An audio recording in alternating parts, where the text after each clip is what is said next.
Boa noite, galera. Tô com uma dica aqui sobre a coluna de direção da Ducato. Não sei se vai dar para ver direito aqui, ó.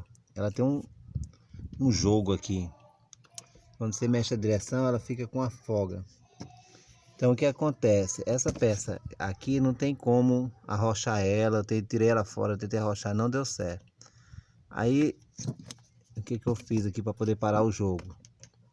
Você pensa que a direção tá folgada, a caixa de direção tá folgada, você pensa que pivô folgado. Eu coloquei um prego aqui, ó. Um preguinho fininho aqui, para ela ficar bem firme. Agora ela não bate mais. Já fiz o teste hoje, ela não bateu mais nada.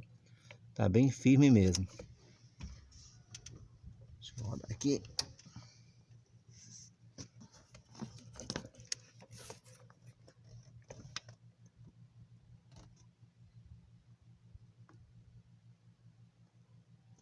Tá vendo? Eu botei um prego aí, ó. Um preguinho bem fininho. Ela ficou bem justinha. Agora ela não fica mais aquela batedeira aqui.